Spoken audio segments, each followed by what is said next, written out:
हर दिन पावन श्रृंखला की आज 18 अगस्त की कड़ी में हम याद कर रहे हैं अपराजय नायक पेशवा बाजीराव जी को। छत्रपति शिवाजी महाराज ने अपने भुजबल से एक विशाल भूभाग मुगलों से मुक्त करा लिया था। उनके बाद इस स्वराज्य को संभाले रखने के लिए जिस वीर का सर्वाधिक महत्वपूर्ण योगदान रहा, उनका नाम था बाजीराव पेशवा।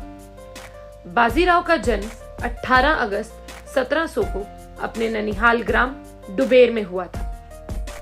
अगर आपने अभी तक हमारे चैनल को सब्सक्राइब नहीं किया है तो कृपया इसे सब्सक्राइब अवश्य कर लें, जिससे कि आपको प्रतिदिन इसी प्रकार की अच्छी जानकारी मिलती रहे। उनके दादाजी श्री विश्वनाथ भट्ट ने शिवाजी महाराज के साथ युद्धों में भाग लिया था।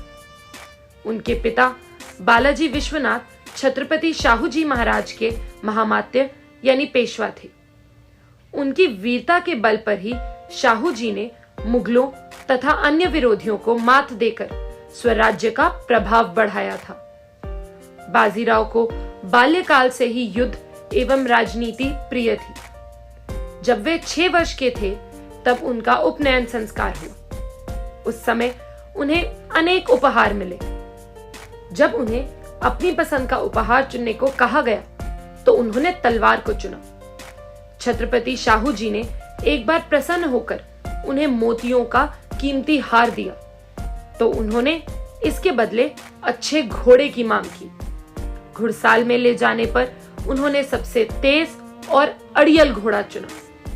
यही नहीं, उस पर तुरंत ही सवारी गांठ पर उन्होंने अपनी भावी जीवन के संकेत भी दे दिए। 14 वर्ष की अवस्था में बाजीराव प्रत्यक्ष युद्धों में जाने लगे।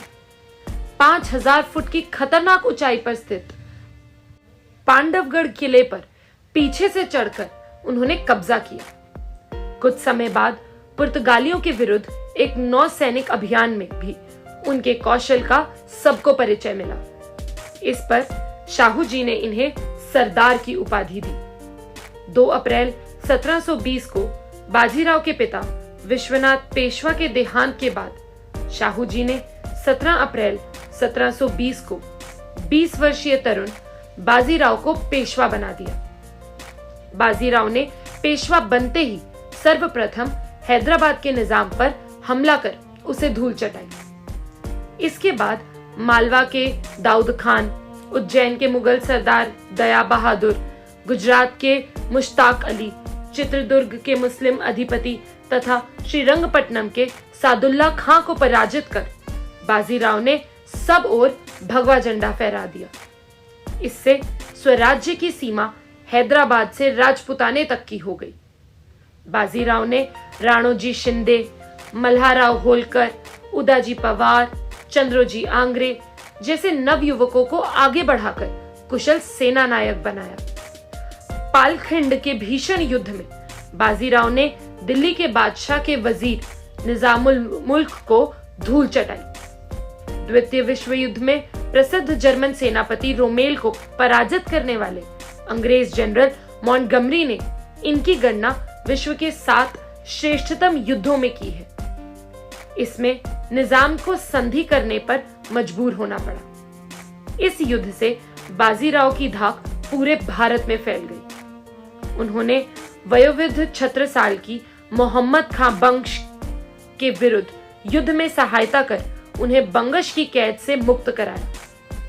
तुर्क आक्रमणकारी नादिर शाह को दिल्ली लूटने के बाद जब बाजीराव के आने का समाचार मिला तो वह वापस लौट गया।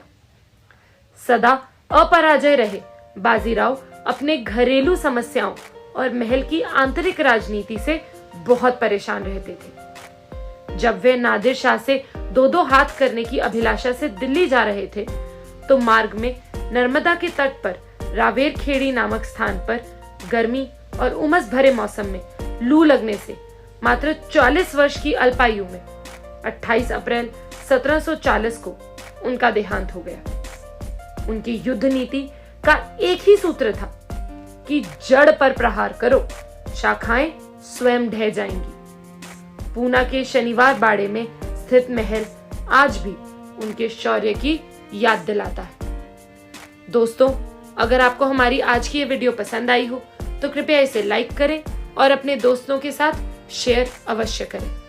भारत माता की जय।